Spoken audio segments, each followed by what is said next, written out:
Okay, we're on the home stretch. Can you believe it? We've made it through piece by piece, little bit by little bit, over and over. And we're almost done. And there's a couple of things that I want to talk about that's still out there. And one of these is called the waste jug. I don't think I have to spend a lot of time on the waste jug because the waste jug is just that. Liquid goes in, sample goes in, and things have to come out, right? What goes up must come down. What goes in has to come out. So, this waste jug, and you're seeing a picture of the waste jug there on your screen, is a container that we use to collect all of the solvents, all of your samples, all of the mobile phases that the machine is using. Things are coming out of the column. Things are going into the detector to be measured. And once the detector is finished with that sample, it's got to spit it out. And it spits it out into this waste jug. And this waste jug begins to collect all of that solvent and sample for me. And if I want to save a little bit of money, I can then take this waste jug and put it in a rotovap or put it in a distillation setup, and I am able to kind of clean up and redistill off my solvents and reuse them. So that way, if they're pure enough, I can reuse them over and over and over, and it saves me money in the long run. And I'm happy when I get to save some money. I can buy other things instead. So here's kind of a bigger pullback on the instrument. You can see the drain lines that are here. Everything kind of begins to group together at the very end of this instrument, all of the drainage that's on the inside. And it has two outlets, and that's what you're seeing here coming out of the machine. And then finally, they just kind of convene or converge, and they come back into the waste jug. And then when this gets full, I can then clean it up and maybe recycle it and reuse it later on for another purpose. But there's my waste jug. What about my samples, right? We've talked about the machine and what the machine does, but never really have we talked about how to insert a sample into the machine. Okay, so now we're going to take a few minutes and talk about how do you get what you have prepared into this instrument. What's the process of loading a sample up? What's the process of it injecting a sample? Okay, it's very easy to do with this machine. You set it and forget it. Okay, so if I go through and talk about some keywords, we have on this instrument something that we call an autosampler. And if I take a look at the autosampler, again, this just means it's going to be injecting samples for me automatically. So it injects. I don't have to be there to do it. The only thing that I have to do is load my sample up. If I load my sample up the proper way and I put it into the machine and I click the right buttons in the software, then this machine will go through and pull the samples up one at a time and inject them one at a time and begin to do the analysis with it. So this is good news for you. That means you load your samples up, you hit run, and you walk off and you leave it, and you don't come back again until much, much later on. So this is saving you time, it's saving you energy, and it allows you to do other things, like maybe some homework, so you don't have to be over at the instrument all of the time. The auto sampler that we have two trays. I'll show you a picture of those. They're labeled as tray A and tray B. You have to go through, or maybe they're labeled as 1 and 2. I'm sorry. They're labeled as 1 and 2, I believe. Okay. So you have to go through and you have to take a look at these trays because you have to tell the machine which tray to pull from, and you have to tell the machine which sample you have to pull from. So 2 trays that you are able to load samples up into.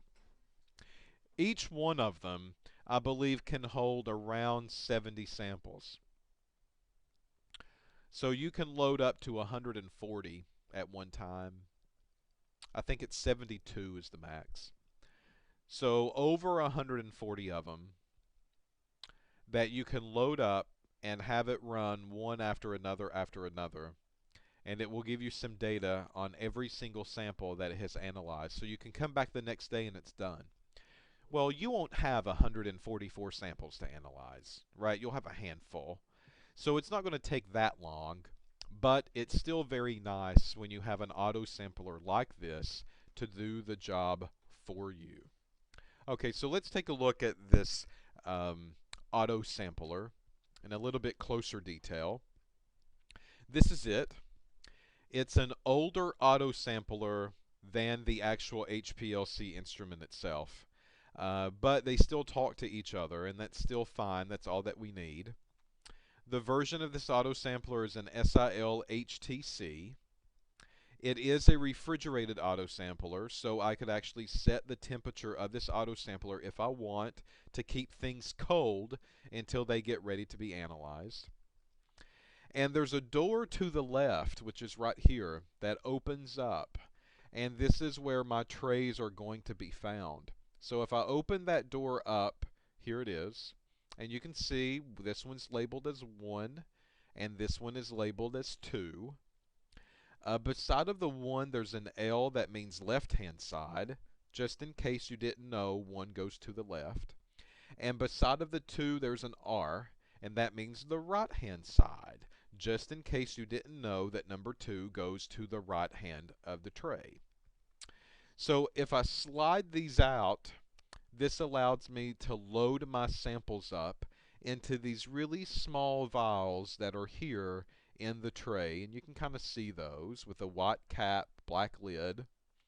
But I just slide these out, I load my samples up in those vial containers, and I push these trays back in, and I close the door back.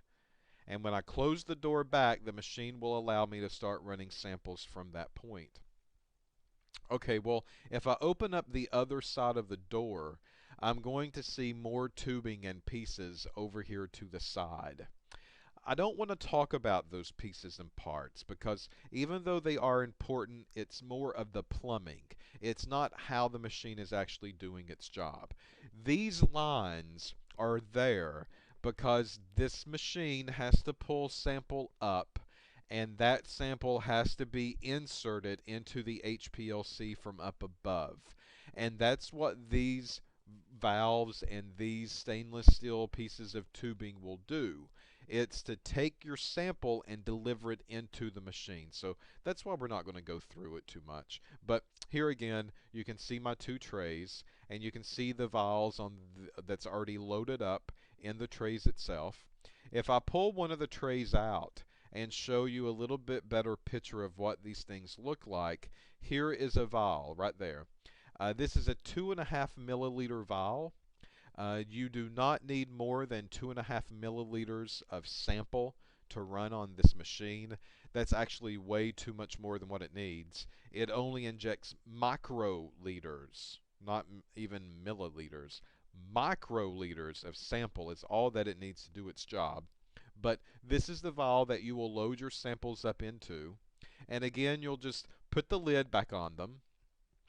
This lid is a screw cap lid, so it's just like a soda bottle at home. That's how you attach it or loosen it. And then on top of these lids, you're going to see these little white pieces of rubber. That's what we call a septum. And the septum of this vial will prevent some contamination from going inside of the vial itself, so it keeps things out. It also prevents your sample from evaporating if it has to stay in the sample chamber too long, right? So this is a piece of rubber because on the inside of this autosampler, and I can't show you because it doesn't come out of the autosampler, well, unless the door is closed. So unless we take the autosampler completely apart, you can't see the needle. But there's a needle on the inside, and the needle will go through one vial at a time, and it punctures the top of the sample vial. And then it begins to suck the sample up, however much it needs, microliters, and then it injects that into the instrument and allows the instrument to do its job from that point on. These caps are reusable. Over a course of time, though, they begin to get reamed out, and we trash them and throw them away for that purpose. But they are reusable if we ever need to reuse them. It's okay, 5, 6, 7, 10 different runs, and then we start replacing the caps if we need to. But this is a closer look at the Autosampler tray and the vials that you'll be using to put your samples in. Again, it doesn't take a lot of effort or sample at all to inject a sample onto this machine. Here is the vial that's kind of turned on its side, so that way you can have a better view of the top of the cap. So this is a piece of rubber, and you can kind of see the puncture holes that are in there right now already.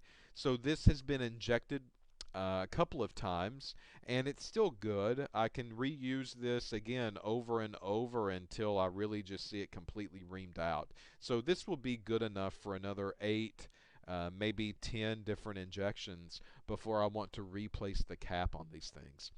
They are not expensive. So when I say that, we can get a pack of 100 for around $500 to $600. So this is something, again, that we always like to remind you of, not to scare you off, but for you to appreciate, these things, as small as they might be, like this vial, that you're going to be exposed to, because $6 per vial, and you're looking at a whole tray full of them, that's quite a bit of money that's sitting there in just the tray itself. So again, take some pride in what you're doing. Brag about what you're doing, because not too many people get this kind of education or this kind of exposure this early on to some of this high dollar piece of equipment. As far as the sample goes, again, we said that it was set it and forget it, but there's this special thing called a loop size, and we need to talk about the loop size. So very often in a lab experiment, you are going to see a setting on the machine that's going to be called loop size or loop. This is basically referencing to the sample amount. How much sample do you want to inject? And this is a value that I have to set in the software.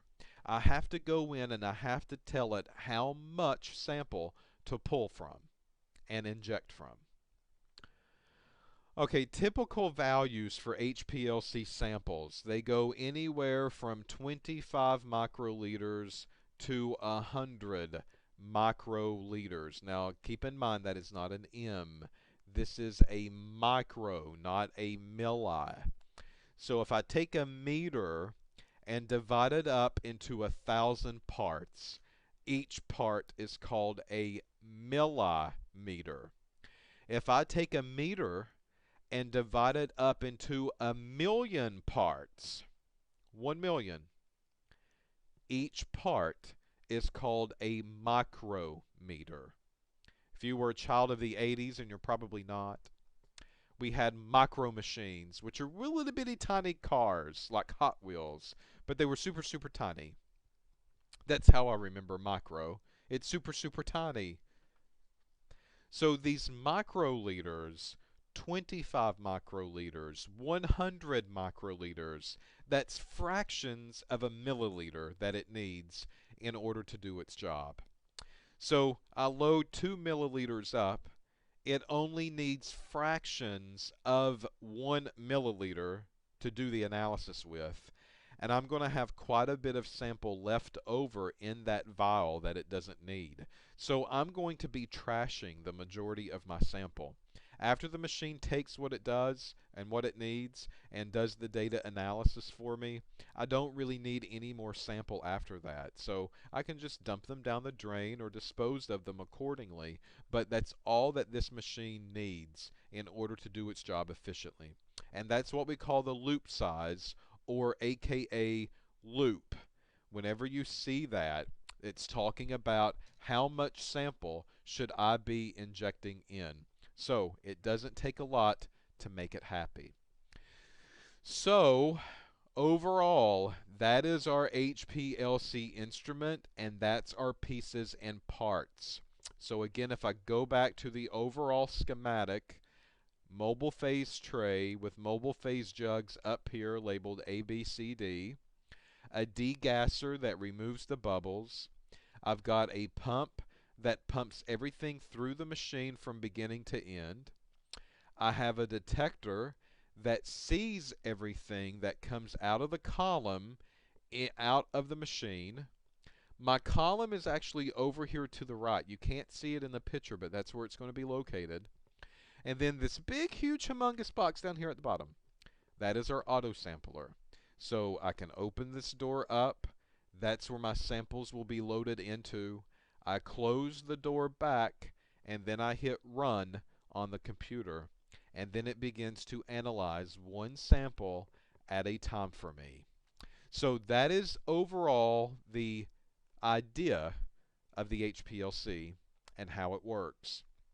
So in our last module, which is coming up, we're going to have a series of videos that will target the software. Where do I key in information? How do I label information? And this is actually more complicated than the instrument. So software tends to be the problem when it concerns this expensive equipment. As far as the equipment goes, you could have a pretty good feel of what it does with just in a matter of 1 or 2 sessions. But the software is the tricky part. So we're going to have a whole module devoted to just software information. So stay tuned. There's more to come, but now you've been exposed to chromatography theory, and now you've been exposed to instrumentation and the pieces and parts, and finally we're going to look at the computer system that runs it.